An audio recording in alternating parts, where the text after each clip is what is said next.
Well, staying with this issue now, Water Affairs Minister Pemmy, Madjodina, Deputy Minister David Mahlobo are conducting an oversight visit to the Zuikerbosch water treatment plant in Vereeniging. The plant supplies water to the main metros in Gauteng and some parts of Mpumalanga. Now, the visit comes as different areas in Gauteng continue to suffer ongoing water supply interruptions which last for days and in some cases weeks or even months. We've now roped in Dr Ferrial Adam, Executive Manager of the waterCAN, to help us unpack water challenges affecting residents of various parts in Gauteng.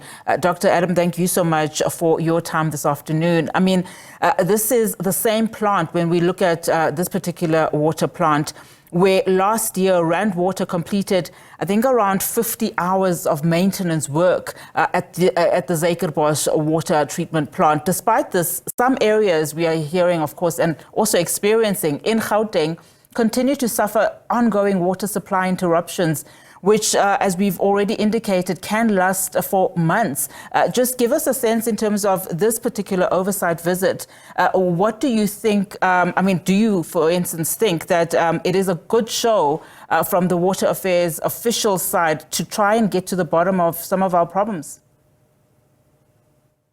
Good afternoon to you and to your viewers, and thank you for having me on your show. Yes, I think that it's really good to see the minister out and doing site visits, etc. But you're very right in that this is a Rand Water water treatment plant. The issues that we are experiencing in Gauteng and particularly in Johannesburg are not going to go away because that is a Joburg water issue. And so you may have built this capacity at a Rand Water side, which then provides water to about 4 provinces. But at a local municipal level, we're still dealing with intermittent supply, reservoirs that are leaking. Half of our reservoirs are leaking, and then our pipe bursts and leaks, right? So that is still there. So you're fixing one part of the problem, but you have to have as much effort being put into Joburg water. So of course, we're very happy to see that there's progress with Rand Water. But we need to see the same kind of progress at a Joburg water level, because until that happens, we are still going to be experiencing the problems we're experiencing right now.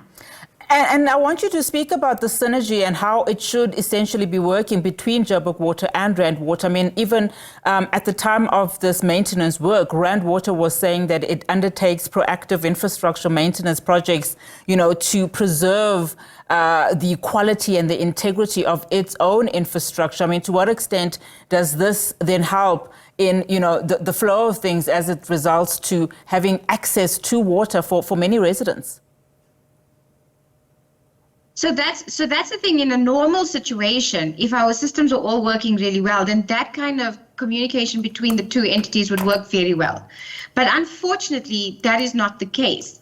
And so when Rand Water had that maintenance, for example, they said we'll have minimal impact. The problem is that we don't have proper storage in the city of Joburg. So our reservoirs are either leaking or they cannot even fill some of them, so they bypass them.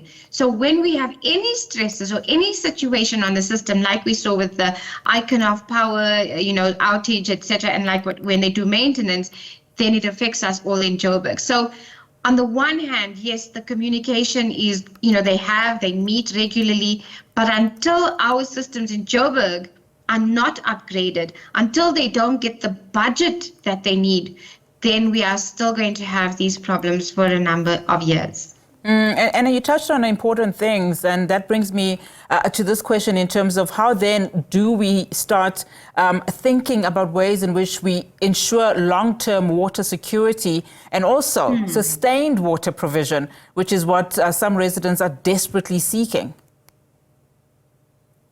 Yes, I think that when we look at sustained, water provision and sustainability of the whole system, there's a number of things that need to happen. The one, of course, is this focus on increasing the budget for Joburg Water so that they can do the work that they need to. They can fix the reservoirs. Half of our reservoirs are leaking. They can fix the water pipes. They can deal with leaks at a much faster rate. So those are the kinds that are things that are needed. But I also think what has happened in the meantime is that as ordinary people, as citizens on the ground, we realize that we have to be more mindful of how we use water. And that that awareness needs to increase, and we need to start saving as well. So I think that the kind of the real blockage, in my view, is at a local municipal level. And it's not just Joburg. I'm using Joburg as an example, but across the country, if we look at our municipalities, and yes, there are good examples, but for the most part, I think that's where the failure is starting, is at the municipal level. And I mean, we've just been reporting that there is a water imbizo that is currently on that will coincide with the National Water Week. And just some of the things that are coming out, even as, professionals and experts like yourself start converging and speaking, a lot of the time you're hearing about how innovation will be central to resolving the country's water problems at municipal level. I mean, we do know, and as you've also rightfully just commented on, that also as residents, we also need to use water wisely. But just in talking about innovation and innovative ways, how far do you think, municipalities are in tapping into just part of that particular sector to come up with interesting ways in which we can preserve water and also have adequate water flow continuously and sustainably? So yeah, on this imbizo, I mean, I think that the one issue that I found a little bit concerning is that civil society was not invited to the imbizo. It was mostly business and government. And I think that, that's also a flaw in that you cannot exclude the people who are going to be your users from these kind of important meetings. The other concern that, yes, we agree, in Joburg, we do not have the kind of innovative ideas or solutions that is needed. So, for example, we need a system that I think Cape Town has now put in place where they can monitor leaks, they can monitor reservoir levels, and they can act much faster. I also think that often when people when these groups get together to talk about innovation, it's innovation of big projects. It's innovation at a level that almost looks at privatizing. And we're looking at very simple things that need to be done in terms of innovation in the city of Joburg.